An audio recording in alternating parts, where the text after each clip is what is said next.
Hello అండి, అందరికీ నమస్కారం. ఓం శ్రీ మహాలక్ష్మియే నమః. ఈ శ్రావణ మాసం వచ్చిందంటే ప్రతి ఇంట్లోనే పండుగ వాతావరణం అనేది నెలకొంటుంది. అంటే పసుపు కుంకుమల పరిమళం, పూల అలంకరణల, దీపాల వెలుగులు, భక్తి పాటలతో ప్రతి ఇల్లు అనేది ఎంతో అందంగా కనిపిస్తుంది కదండి. అలాంటి పవిత్రమైన ఈ రోజుల్లో అత్యంత విశిష్టమైనది వరాహలక్ష్మి వ్రతం అనేదండి. అయితే నేనైతే ఈ వారం ఫస్ట్ వారం అనేది వరలక్ష్మీదేవి వ్రతం అనేది చేసుకున్నాను ఫ్రెండ్స్. అంటే ఎలా చేయాలి ఏంటి అనేది మన వీడియోలో ఉంటుందండి. మీరు స్క్రిప్ట్ చేయకుండా వీడియో మొత్తం లాస్ట్ వరకు చూడండి ఫ్రెండ్స్. ఓకేనా ఫ్రెండ్స్? Thank you. ఈ వరలక్ష్మీదేవి అంటే మనం కోరిన వరాలను ప్రసాదించే తల్లి.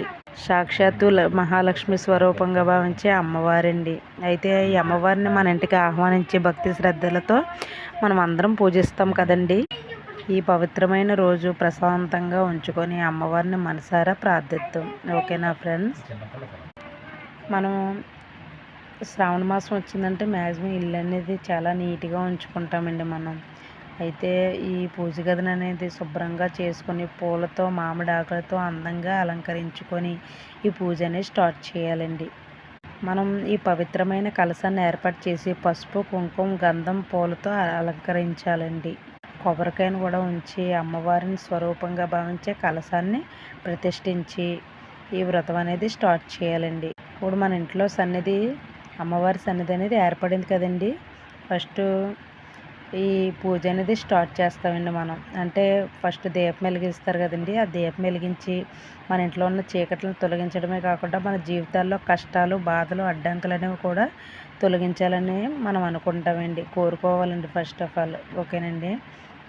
మనం ఏంటంటే ఎప్పుడైనా దీపం వెలిగించేటప్పుడు దీపం జ్యోతి పరబ్రహ్మ, దీపం జ్యోతి జనార్దన, దీపో హరతు మేమో పాపం, దీపం జ్యోతిర్మోస్తుతే అని ఈ చదువుకోవాలండి. ఓకేనండి.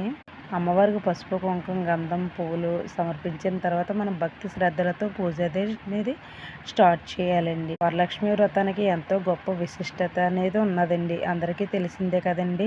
మన పురాణ కథనం ప్రకారం ఏంటంటే స్త్రీలు సౌభాగ్యం కుటుంబ శ్రేయస్సు కోసం ఐశ్వర్యం ప్రసాదించే పవిత్రమైన వ్రతంగా ఈ వరలక్ష్మి వ్రతాన్ని భావిస్తారండి.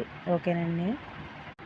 సర్వేజన సుఖినో భవంతు సర్వే సంతు నియ్యారమ అంటే ఏంటంటే అందరూ సుఖంగా ఉండాలి, అందరూ ఆరోగ్యంగా ఉండాలి, అంతే కదండి. ప్రతి ఇంట్లో లక్ష్మీ కటాక్షం అనేది ఉండాలి, అదే అందరం కోరుకోవాలి ఫ్రెండ్స్. ఈ వరలక్ష్మి అమ్మవారి కరుణా కటాక్షాలు అనేవి మీ కుటుంబ సభ్యులపై అందరిపై ఉండాలని కోరుకుంటున్నాను ఫ్రెండ్స్. అందరికీ శ్రీ వరలక్ష్మి వ్రత శుభాకాంక్షలు friends. Thank you for the watching friends. Thank you so much.